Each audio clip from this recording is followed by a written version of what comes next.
ইমান আছে মানুষের, কিন্তু ইমানের কি নাই? পাওয়ার নাই। আর এই পাওয়ারলেস ইমানদারের সংখ্যা অনেক বেশি।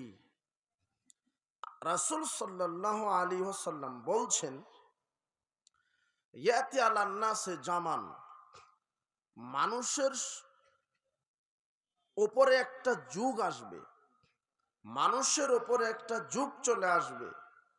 ইয়াজতামিউনা ইউসাল্লুনা ফিল মাসাজিদ, মানুষ দলে দলে মসজিদে গিয়ে সালাত আদায় করবে, মানুষ মসজিদ পরিপূর্ণ হয়ে সালাত আদায় করবে।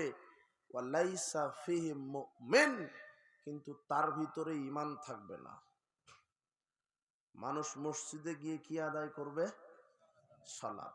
তার ভিতরে কি থাকবে না? আপনি বলবেন যে ঈমান আছে বলেই তো সালাত আদায় করতে গেছে, কিন্তু রাসূল সাল্লাল্লাহু আলাইহি ওয়াসাল্লাম বলছেন যে লোকটা সালাত আদায় করবে, ওর ভিতরে কি থাকবে না? ঈমান। কি ঘটনা? আচ্ছা, সূরা মুদ্দাসসিরের ৪২-৪৩ আয়াতে আল্লাহ বলছেন, ইয়াতাসাআলুনা আনিল মুজরিমিন মা সালাকাকুম ফি সাকার, অপরাধীদেরকে আল্লাহ জিজ্ঞাসা করবেন, তোমরা জাহান্নামে কেন আসছো? তখন এরা বলবে, আমরা লাম নাকু মিনাল মুসাল্লিন, আমরা সালাত আদায় করিনি। তাহলে জাহান্নামে যাওয়ার একটা কারণ কি? হ্যাঁ, সালাত আদায় না করা। এবারে এখানে একটা কারণ পাওয়া গেল জাহান্নামে যাওয়ার, সালাত আদায় না করা। এখন সূরা মাউনে একটা আয়াত আছে, ফাওয়াইলুল লিল মুসাল্লিন, মানে মুসল্লিদের জন্য ওয়াইল নামক জাহান্নাম। এটা কেমন কথা হলো? ওখানে সালাত যারা আদায় করেনি তারা জাহান্নামে, আর এখানে মুসল্লি যারা যারা 5 ওয়াক্ত পড়ে এরা কোথায়? কেমন হলো? ঘটনা কি হলো? এরা সালাত আদায় করে জাহান্নামী আর ওরা না করে জাহান্নামী, ঘটনা কি? মুসান্নাফ ইবনে আবি শাইবার ৩০,৯৯২ নম্বর হাদিসে রাসূল বলছেন, মসজিদে মুসল্লি থাকবে পরিপূর্ণ, কারো ভিতরে কি থাকবে না? ঈমান। ঘটনা কি? আবু হুরায়রা রাদিয়াল্লাহু তাআলা আনহু তিনি বলেন, রাসূল সাল্লাল্লাহু আলাইহি ওয়াসাল্লাম বলেছেন, বাদিরু বিল আমালি ফিতানান কাকিতাল লাইলিল মুসলিম, পৃথিবীর মানুষ তোমরা শোনো, অন্ধকার গাঢ় কালো রাত্রির মতো ফিতনা আসার পূর্বেই ভালো ভালো সৎ আমল করার প্রতিযোগিতা করো। ইউসবিহুর রাজুলু মুমিনান আও ইউমসি কাফিরান, শোনো আমার উম্মতেরা, পৃথিবীতে এমন একটা পরিস্থিতি ঘটবে, মানুষ সকালে থাকবে মুমিন, সন্ধ্যায় হয়ে যাবে কাফের। সকালে কি থাকবে? মুমিন, সন্ধ্যায় কি হয়ে যাবে? কাফের। আল্লাহ সুবহানাহু ওয়া তাআলা বলছেন সূরা রুমের 30 নম্বর সূরা 8 নম্বর আয়াত, ওয়া ইন্না কাসীরাম মিনান নাস বিলিকাই রাব্বিহিম লাকাফিরুন, অধিকাংশ মানুষ আল্লাহর সাথে সাক্ষাৎ করবে কাফের অবস্থায়। কি অবস্থায়? অধিকাংশ মানুষ বিচারের মাঠে আল্লাহর সাথে কি অবস্থায় সাক্ষাৎ করবে? কাফের। সূরা ইউসুফের 106 নম্বর আয়াত, ওয়া মা ইউমিনু আকসারুহুম বিল্লাহ ইল্লা ওয়া হুম মুশরিকুন, অধিকাংশ মানুষ ঈমান আনার পরেও মুশরিক, ঈমানদার তারপরেও কি মুশরিক। ঘটনা কি? মানুষ সকালে থাকছে মুমিন, সন্ধ্যায় হয়ে যাচ্ছে কাফের। কি ঘটনা? এর হাদিসের ব্যাখ্যা কি? এই হাদিসের ব্যাখ্যা কি? আলোচনাটি একটু বিস্তারিত শোনেন, যদিও সংক্ষেপ হবে, তাহলে এই হাদিসের ব্যাখ্যাটি বুঝতে পারবেন যে সকালে লোকটা মুমিন, সন্ধ্যায় কি হয়ে যাচ্ছে? কাফের। কি ঘটনা? তার একটা ঘটনা যে আপনি ফজরের সালাত আদায় করেছেন, জোহরের ওয়াক্ত হয়েছে, আপনি অবহেলা করে ইচ্ছাকৃতভাবে জোহরের সালাতটা ছেড়ে দিলেন, মাগরিবের ওয়াক্ত হয়েছে, আপনি ইচ্ছা করে অবহেলা করে জোহরের সালাতটা ছেড়ে দিলেন। রাসূল সাল্লাল্লাহু আলাইহি সাল্লাম বলছেন, মান তারাকাহা ফাকাত কাফারা, যে ব্যক্তি সালাত আদায় করতে করতে সালাত ছেড়ে দিল, সে কাফের হয়ে গেল। কি হয়ে গেল? কাফের। এই লোকটা ফজরে ছিল কি মুমিন মুসলিম, জোহরেরটা ছেড়ে দেওয়ার কারণে কি কাফের। আর যে ফজরও পড়েনি, জোহর আসর মাগরিব কিছুই পড়েনি, ও কি?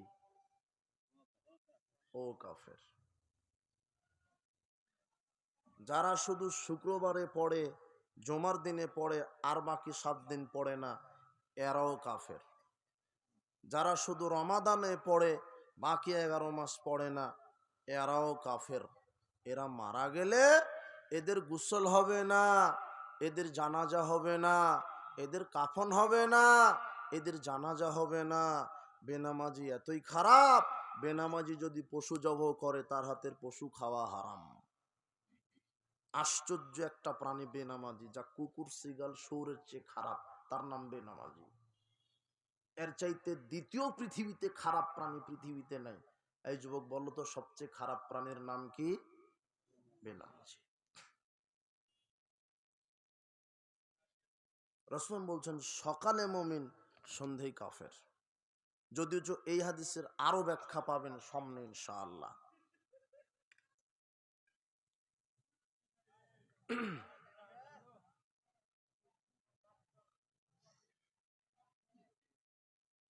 রাসূল সাল্লাল্লাহু আলাইহি ওয়াসাল্লাম বলছেন, মসজিদ পরিপূর্ণ থাকবে মুসল্লিয়ে, মসজিদ পরিপূর্ণ থাকবে মুসল্লিয়ে, তাদের ভিতরে ঈমান থাকবে না।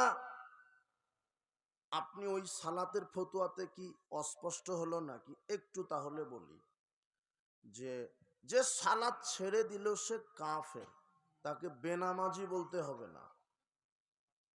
স্বয়ং কাফের বলেছেন মুহাম্মদ সাল্লাল্লাহু আলাইহি ওয়াসাল্লাম। কে কাফের বলেছেন? রাসূল সাল্লাল্লাহু আলাইহি ওয়াসাল্লাম বলছেন, আল আহদুল্লাযী বাইনানা ওয়া বাইনাহুমুস সালাত। কাফের আর আমাদের মধ্যে আল্লাহ ওয়াদা করেছেন, কাফের আর আমাদের মধ্যে আল্লাহ একটা ওয়াদা দিয়েছেন, মান তারাকা ফাকাত কাফারা, যে সালাত ছেড়ে দেয় সে কাফের, আর যে সালাত আদায় করে সে মুসলিম। মুসলিম আর কাফেরের মধ্যে পার্থক্য কি? সালাত। আবু জার জাবের রাদিয়াল্লাহু তাআলা আনহু তিনি বলেন, রাসূল সাল্লাল্লাহু আলাইহি ওয়াসাল্লাম বলেছেন, বাইনাল আবদি ওয়া বাইনাল কুফরি তারকুস সালাত। মুসলিম আর কাফেরের মধ্যে পার্থক্য সালাত। জাবের রাদিয়াল্লাহু তাআলা আনহু তিনি বলেন, রাসূল সাল্লাল্লাহু আলাইহি ওয়াসাল্লাম বলেছেন, বাইনাল কুফরি ওয়াল ঈমান তারকুস সালাত। কুফর এবং ঈমানের মধ্যে পার্থক্য সালাত। যে সালাত আদায় করে তার ঈমান আছে, যে সালাত আদায় করে না সে কাফের। একটু আগে রাসূল সাল্লাল্লাহু আলাইহি ওয়াসাল্লাম বলছেন যে মসজিদ ভরা মুসল্লি থাকবে, কারো ভিতরে কি থাকবে না। আবার এখানে বলছেন যে সালাত আদায় করে সেই ইমানদার, আর যে করে না সে কি? কাফের। ঘটনা কি? ওখানে আল্লাহ বলছেন ওরা জাহান্নামে গেল সালাত আদায় না করে, এখানে আবার বলছে যে এরা সালাত আদায় করেই কোথায় গেল? কি ঘটনা? আবু হুরায়রা রাদিয়াল্লাহু তাআলা আনহু তিনি বলেন, রাসূল সাল্লাল্লাহু আলাইহি ওয়াসাল্লাম যে বললেন মসজিদ ভরা পরিপূর্ণ মুসল্লি থাকবে, তাদের ভিতরে ঈমান থাকবে না, মানে ঈমান থাকবে, কিছু ঈমান থাকবে, কিন্তু তারা প্রকৃত ঈমানদার নয়। তারা হয় জালেম, না হলে ফাসেক, না হয় মুশরিক। যদি বড় মুশরিক হয় তাহলে তো তার ঈমান চলে গেছে, আর ছোট মুশরিক হলে কোনোভাবে ইসলামটা আছে। বলছিলাম মসজিদে ভরে পরিপূর্ণ হয়ে মানুষ সালাত আদায় করবে, তার ভিতরে ঈমান থাকবে না, মানে তার ভিতরে প্রকৃত ঈমান নেই, ঈমানটা নিভু নিভু। তার কারণে কি করে? আবু হুরায়রা রাদিয়াল্লাহু তাআলা আনহু তিনি বলছেন, রাসূল সাল্লাল্লাহু আলাইহি সাল্লাম বলেছেন, লা ইয়াজনি জানি হিনা ইয়াজনি ওয়া হুয়া মুমিন। কোন জেনাকারী নারী পুরুষ জেনা করতে পারে না ঈমান নিয়ে। যেই নারীটা পর পুরুষের সাথে জেনা করছে, যেই পুরুষটা পর নারীর সাথে জেনা করছে, ওর ভিতরে ঈমান নেই, ঈমান নিয়ে জেনা করতে পারে না। শুনেন, রাসূল সাল্লাল্লাহু আলাইহি ওয়াসাল্লাম বলছেন লা ইয়াসরিকু সারিকু হিনা ইয়াসরিকু ওয়া মুমিন, কোন চোর চুরি করতে পারে না ঈমান নিয়ে, যখন চুরি করে তখন তার ভিতরে ঈমান থাকে না। লা ইয়াশরাবুল খামরা হিনা ইয়াশরাবু মুমিন, কোন মুমিন মদ পান করতে পারে না ঈমান নিয়ে, মুমিন মদ পান করতে পারে না ঈমান নিয়ে, কোন মুমিন সুদ খেতে পারে না ঈমান নিয়ে, কোন মুমিন আত্মসাৎ করতে পারে না ঈমান নিয়ে, কোন মুমিন দুর্নীতি করতে পারে না ঈমান নিয়ে। রাসূল সাল্লাল্লাহু আলাইহি ওয়াসাল্লাম বলছেন মসজিদে সালাত আদায় করবে ঠিক, কিন্তু তার ভিতরে ঈমান থাকবে না। আপনি কত মুসল্লি নেবেন সালাত আদায় করে আবার বিড়ি সিগারেট জর্দা ইয়াবাগুলো খায়, কয়টা নেবেন? মুহাম্মদ সাল্লাল্লাহু আলাইহি ওয়াসাল্লাম বলছেন ঈমান নিয়ে মদ পান করতে পারে না। লোকটা সালাত আদায় করে 20 বছর, ও সিগারেট বিড়ি জর্দা গুল ইয়াবা ফেন্সিডিল গাঁজাও খায় 20 বছর ধরে, ও হলো মুনাফিক। ও সালাত আদায় করলে কি হবে? ওর ভিতরে ঈমান ঢোকেনি। ওর ভিতরে কি ঢোকেনি? ঈমান ঢোকে, হলো মুনাফিক। মসজিদ কমিটির সভাপতি সুদখোর ঘুষখোর, মসজিদ কমিটির যে সেক্রেটারি সে সুদের ব্যবসা করে, মসজিদের যে সভাপতি আছে ওকে ফজরের সালাতে পাওয়া যায় না, এমনিতেই টাকা কয়টা আছে একটু ক্ষমতাশীল, ওকে সভাপতি বানিয়ে রেখেছে। মাহফিলে প্রধান অতিথি কাকে করেছেন? যার একটু টাকা পয়সা একটু পদমর্যাদা আছে তাকে প্রধান অতিথি, না করলে তো টাকা দিবে না। অথচ ও সালাত আদায় করে কিনা কোনোদিন খবর নিলেন না।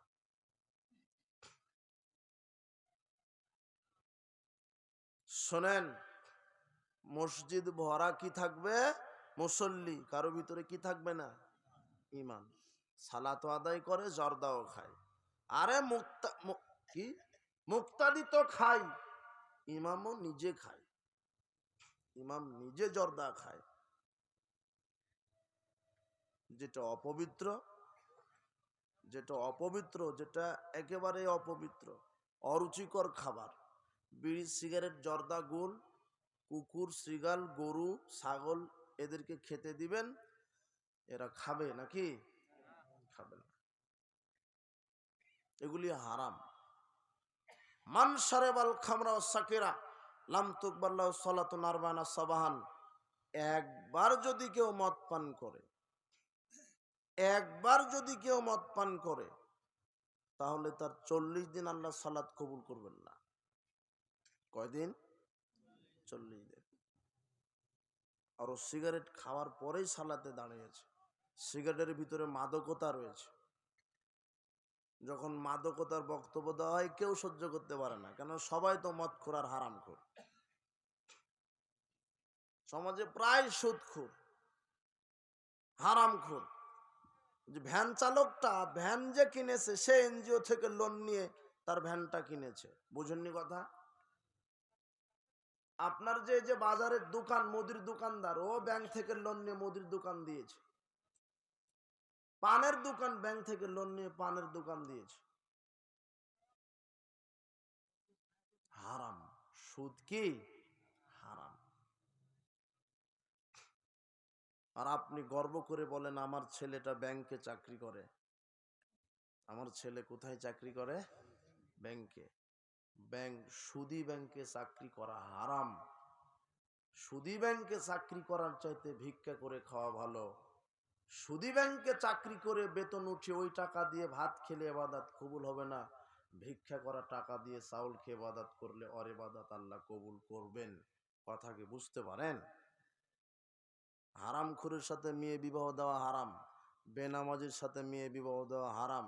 এই মুরব্বী শোনেন, আপনি 2 বার হজ করেছেন, 14 বার উমরা করেছেন, আপনি ইসলামকে খুব মহব্বত করেন, আলেম ওলামাকে খুব ভালোবাসেন, কিন্তু নিজের মেয়েটাকে যখন বিবাহ দিতে চাচ্ছেন তখন আপনার কোনো আলেমের সাথে বিবাহ দিতে চাচ্ছেন না।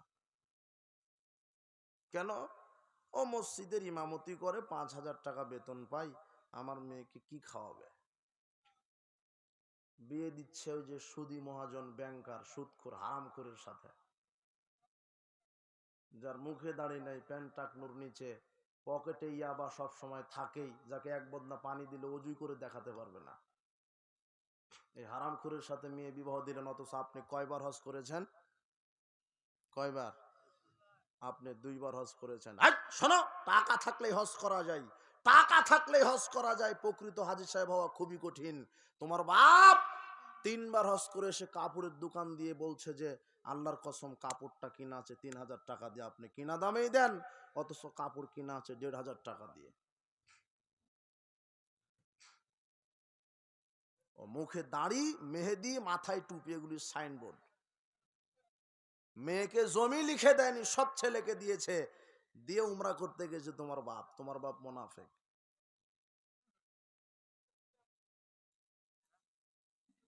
এরাই সালাত আদায় করবে, এদের ভিতরে কি নাই? ইমান নাই, এরা হলো মুনাফিক। মসজিদের সভাপতি সেক্রেটারি হয়েছে, ফজর ওদেরকেই পাওয়া যায় না। মসজিদের যে ক্যাশিয়ার, ও হলো ইয়াবা খেয়ে বেড়ায়, সিগারেট খায় অথবা জর্দা খায়। বুঝেননি কথা? কথা তো কঠিন মনে হচ্ছে, একটু কঠিন মনে হচ্ছে আপনার কাছে।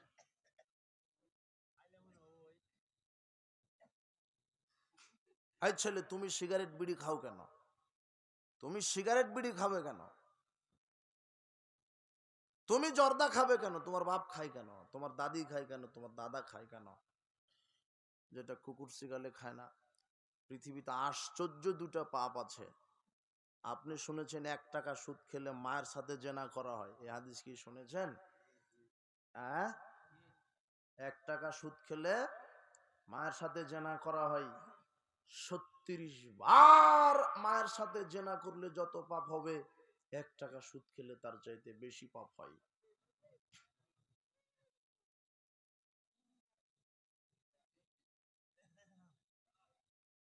এই ছেলেটাকে,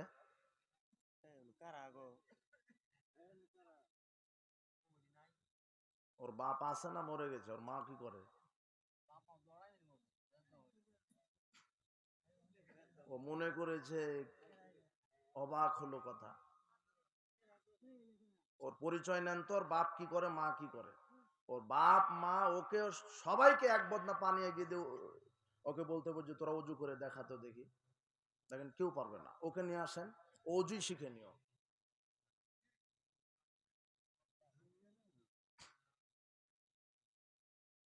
অবাক কথা হলো। এখানে তো আমি তাফসির করব না যে আমি জেলখানায় কি করলাম, এখানে কোনো কাহিনী হবে না। আচ্ছা, আমি যে কয় মিনিট বক্তব্য দিলাম, কয়টা আমল শিখতে পেরেছেন? আপনি লোড নিতে পারবেন না। বুঝতে পারেননি কথা?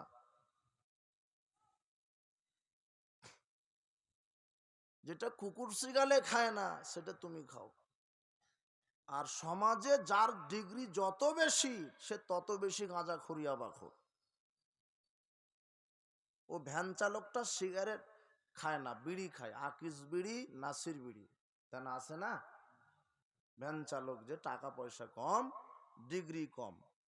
কিন্তু আপনার এই সরিষাবাড়ির একটা যুবক, ও বলছে যে আমি ঢাকা বিশ্ববিদ্যালয় থেকে ফারেক হয়ে এসেছি, ইংরেজিতে অনার্স মাস্টার্স, আমি কি বিড়ি খাবো? আমি খাবো সুইচ বেনসন। ও কি খাবে? সুইচ খায়।